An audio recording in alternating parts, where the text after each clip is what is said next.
ఉత్తమమైన దానాల్లో విద్యాదానం కూడా ఒకటి అంటారు.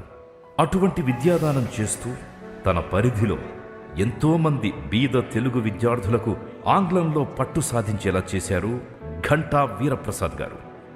ఎంతోమంది చేతులెత్తి మొక్కే గురుస్థానం ఆయనది.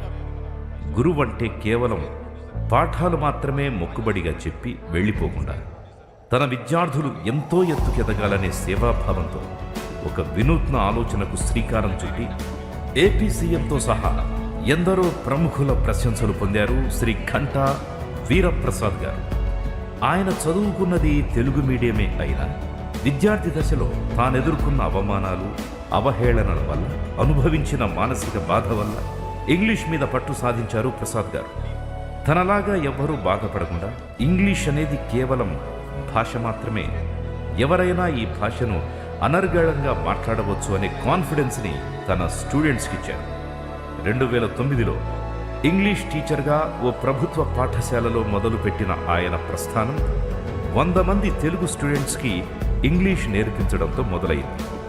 ఉద్యోగంలో చేరినప్పటి నుంచి 2 సంవత్సరాల పాటు కేవలం 4,400 రూపాయలు జీతంగా ఉన్నప్పుడు ఒక laptop, sound system, projector, screen వంటి వాటితో ఒక పల్లెటూరు డిజిటల్ తరగతిని స్తోమతకు మించి తన సొంత ఖర్చులతో ఏర్పాటు చేసి పిల్లలు అమెరికన్ యాక్సెంట్లో మాట్లాడేలాగా ప్రయత్నం ప్రారంభించారు.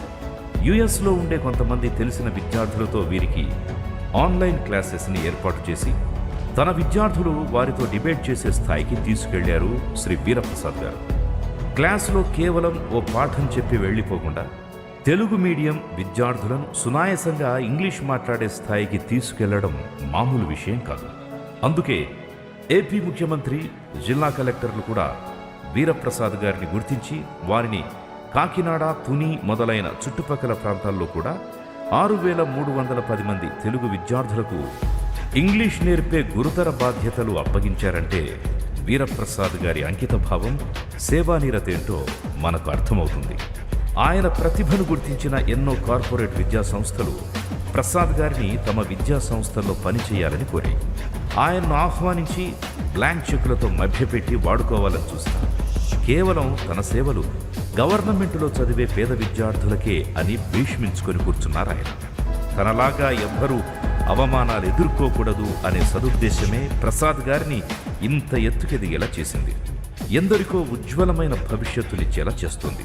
ఇలాంటి అరుదైన ఉపాధ్యాయులు, సేవా తత్పరులు అయిన శ్రీ ప్రసాద్ గారిని కళామందిర్ ఫౌండేషన్ ఈరోజు సత్కరించడం తన కర్తవ్యంగా భావిస్తోంది. So to give away this award, I request Sri Jayesh Ranjan Garu, Sri Mahesh Garu to come back onto the stage along with Mohan Chalwadi Garu of Kalamandir Foundation. Sri Mohan Chalwadi Garu వేదిక పైకి రావాల్సిందిగా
అతి త్వరలో ప్రేక్షకుల